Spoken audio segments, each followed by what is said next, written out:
Hujung November 2024, dah ada rumours yang katanya Arif Aiman ni menarik minat kelab gergasi daripada Scotland, Rangers FC, untuk bermain di Liga Scotland.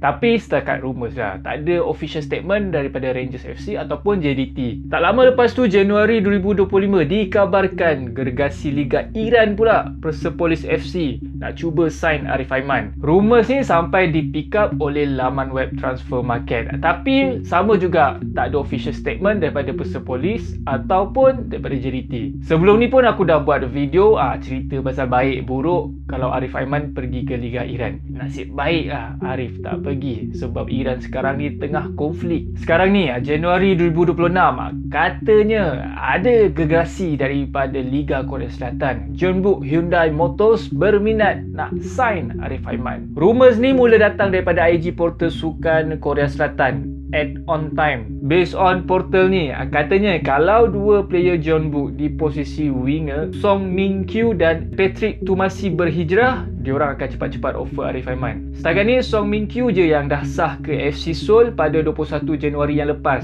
Seorang lagi player, Patrick Tumasi, masih di Jeonbuk. Katanya juga Jeonbuk ni dah mencapai persetujuan lisan dengan Arif Aiman.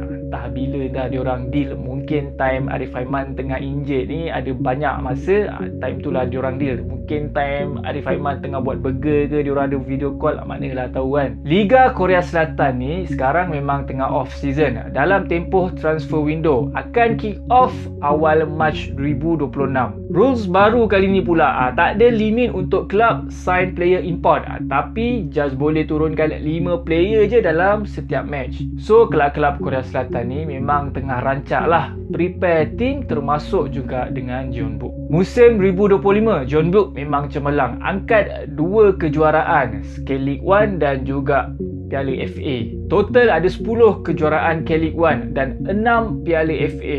Jeonbuk juga pernah angkat Piala AFC Champions League 2 kali, musim 2006 dan 2016. Musim lepas main dekat level ACL 2, sayang-sayang Selangor. Tapi diorang setakat sampai ke suku akhir, tewas kepada Sydney FC. So musim 2025 consider Jeonbuk dalam performance terbaik diorang. Dan musim 2026 ni lagi susah sebab nak kena mempertahankan kejuaraan diorang. Daripada segi gameplay, Jeonbuk biasanya suka control ball possession dan all out attack dengan formation 4-3-3 atau 4-1-4-1 atau 3-4-3. Gerap attack daripada flank dan build up play dengan short passes dan transition yang pantas. Basically Jeonbuk main offensif, ini yang menyebabkan opponent diorang main low block, main defensif, parking bus. Kalau ikutkan gameplay ni lebih kurang macam gameplay JDT. Kalau ikutkan ini advantage kepada Arif Aiman lah kalau dia berhijrah ke Jeonbuk, sebab dah biasa main gameplay tu dekat JDT, so patutnya tak perlu masa yang banyak untuk sesuaikan keadaan. Tapi itu pun kalau Jeonbuk ni masih bermain dengan gameplay yang sama pada musim yang baru 2026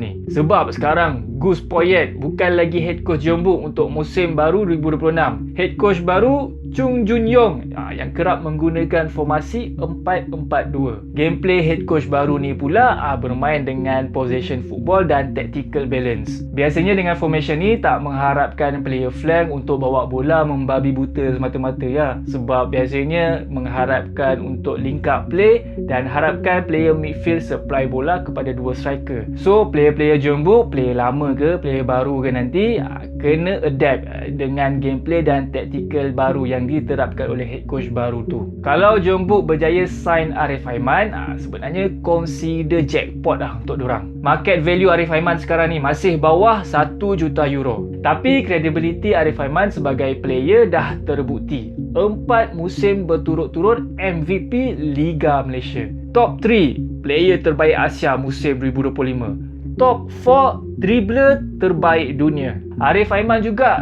sentiasa ada dalam list top assist dan top goal scorer di Liga Malaysia dan juga ACL. Kalau berasal dekat Korea Selatan, bagus jugalah kepada Arif Aiman. Sebab Liga Korea Selatan ni kita kenali sebagai liga yang kompetitif daripada segi taktikal, fizikal dan juga teknikal. Sekarang ni Liga Korea Selatan liga ketiga terbaik dekat Asia, dekat belakang Arab Saudi dan Jepun. Di usia 24 tahun dengan status player berbakat dan player berpotensi tinggi, rasanya dah sampai masa untuk Arif Aiman berhijrah ke liga yang lebih kompetitif. Nak tengok juga macam mana Arif Aiman ni survive dekat kelab yang lain. Takkan nak play safe je main dengan JDT. Cuma kita harapkan kalau Arif Aiman berhijrah keluar daripada JDT, dia berhijrah ke kelab yang lebih baik lah. Yang penting kelab tu bermain di peringkat tertinggi, di peringkat Champion League. Dan yang paling penting juga, kelab tu tak ada masalah kewangan atau masalah yang bukan-bukan. Cuma setakat ni tak dengar lagi lah Jeonbuk ni ada masalah kewangan. Personally aku prefer Arif Aiman stay lagi, kerja lagi dengan JDT sampai habis musim 2025-2026. Lepas habis kempen di SEL, Shopee Cup, angkat semua piala dalam Liga Malaysia dan main bunga api dekat JDT. Habis tu semua kalau nak berhijrah, berhijrah lah. Kalau nak ke Korea Selatan, join diorang time transfer window kedua, time transfer window pertengahan season tu. Okey juga. Setakat ni tak ada official statement lagi sama ada daripada Jeonbuk ataupun JDT berkenaan dengan perpindahan Arif Aiman ni. Tapi Arif Aiman ada bagi hint dekat IG story dia. Katanya forever always dengan love merah biru. Kira macam petanda dia akan kekal lama dekat JDT. So fans JDT jangan risau sangat. Itu je. Bye bye.